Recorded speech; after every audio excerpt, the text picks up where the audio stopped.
환자분에게 렌즈 삽입술을 추천하면 네, 알겠습니다. 이렇게 대답하는 사람은 거의 없다고 보시면 됩니다. 제 주변에 받은 사람이 별로 없던데요. 이렇게들 말씀하시죠. 렌즈의 공급가가 수백만 원입니다가 무균 수술을 위해서 이렇게 일회용 소모품을 써야 되기 때문에 수술 단가가 비쌉니다. 난이도를 생각한다면 실제 수술비는 한 합당하다는 생각이 드는데요. 근데 그럼에도 불구하고 이것을 잘 이해한 분들이 렌즈 삽입술을 받았을 때에는 그 만족감이 상당히 크다고 할 수 있습니다.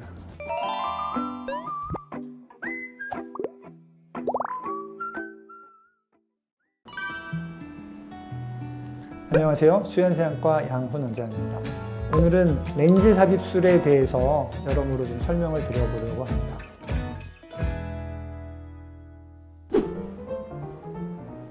제가 진료실에서 환자분에게 렌즈 삽입술을 추천하면 네, 알겠습니다.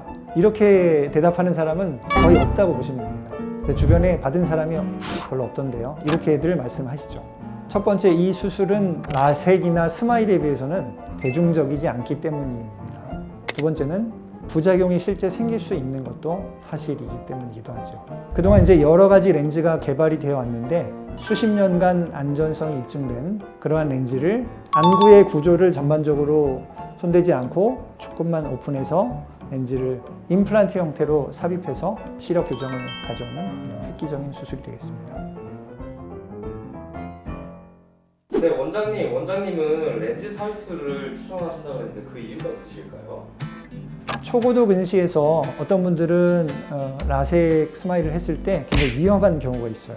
원추 각막, 각막 돌출증이라는 질환이 있는데 약한 각막을 많이 깎아냈을 때 각막이 돌출되면서 시력이 급격히 떨어지는 질환으로서 이거는 생겼을 때 단순히 그냥 안경으로 교정이 되는 게 아니라 안경이나 소프트 렌즈로는 교정이 되지 않는 시력 저하를 초래하기 때문에 하드 렌즈를 써야만 생활이 된다. 아주 치명적인 질환이라고 할 수 있습니다. 이것이 각막을 깎는 수술 이후에도 생길 수가 있어서 이런 분들에게 가장 안전하다고 할 수 있겠습니다.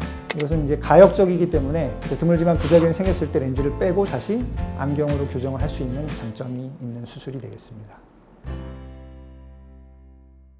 네, 원장님 아까 전에 그래서 렌즈 삽입술의 좋은 점을 얘기해 주셨는데 그럼 렌즈 삽입술의 단점은 어떤 게 있을까요? 렌즈 삽입술은 일단 비용이 비쌉니다. 현 시점에 한 500~600만 원 정도 비용이 발생하는데요.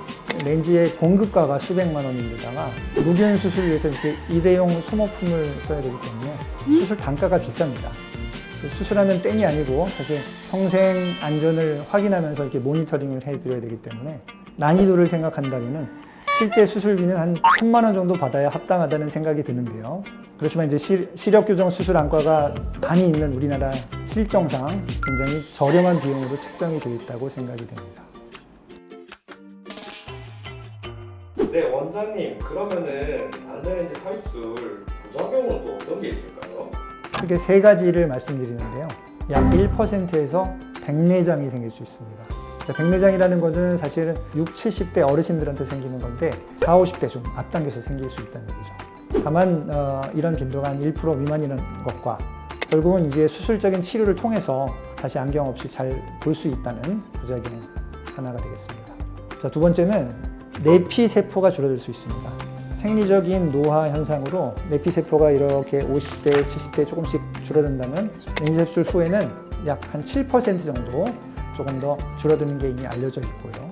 대부분 이제 수치로 얘기하면 한 200~300개 정도 줄어들어서 1~20년 가져가기에 큰 무리 없는 수치를 유지하면서 살짝 줄어드는 경우가 대다수라고 생각하면 됩니다. 중요한 것은 이 내피세포가 이미 증상이 나타날 정도로 줄어들었을 때 발견이 됐을 때는 각막 이식을 해야 될 만큼 심각한 상태에서 발견이 될 수가 있는데요. 수술하고 아무 증상이 없더라도 주기적인 점검을 해야 됩니다. 이제 저 같은 경우에는 렌즈 삽입술 하고 나서 한 달째 찍어보고 6개월에 한 번씩 한 5년 검사한 다음에 한 1년에 한 번씩은 계속 보시죠. 렌즈를 갖고 있는 동안에는 주기적인 점검을 하시는 게 중요합니다. 이렇게 당부를 드리고 있습니다. 세 번째는 이제 안압이 올라갈 수 있다는 건데요. 눈 속에 방수라는 물질이 들어있어서 안구에 일정한 형태를 유지하게 되는데 수술할 때 이제 각막을 열게 되면은 이 물이 빠져나오면서 안구가 이렇게 좀 작아집니다. 그러면 이제 수술이 어려워지기 때문에 점탄 물질이라는 일종의 젤리를 방수가 있던 곳에 넣어놓고 수술을 하게 되고, 수술 말미에 이 점탄 물질을 다 빼냅니다. 근데 그렇지만 눈 속에 원래 없던 렌즈가 들어가 있고, 또 이 방수라는 물이 생성되고 흡수되는 그러한 순환이 조금 변화가 생겼다가 안정화될 때까지 시간이 좀 필요하기 때문에 수술하고 첫날 또 간혹 한 일주일 안에는 안압이 아주 급격히 올라갈 수가 있어요. 그래서 이것을 예방하기 위해서 수술 당일에 충분한 시간을 수술 회복실에서 관찰을 하고, 안압약과 먹는 약을 충분히 쓰고, 이제 괜찮다 싶을 때 귀가하는 것을 원칙으로 하고 있습니다. 이제 몇 가지 좀 가벼운 부작용들도 있는데, 빗번짐이죠. 3개월, 6개월 지나면서 그냥 대부분 아무 처치 없이 그냥 사라지게 됩니다. 또 수술할 때 이제 각막을 절개하기 때문에 이것이 가져오는 이물감, 일주일, 2주일 정도 있을 수가 있고요. 절개창에 맞물린 신경이 좀 끊어지면서 무뎌지기 때문에 건조증이 생길 수 있는데, 보통 한 석 달 넘지 않는 것 같습니다. 이것은 이제 라섹이나 스마일 수술했을 때 한 1, 2년 건조증이 야기되는 것에 비하면 비교적 경미한 부작용이라고 생각하죠.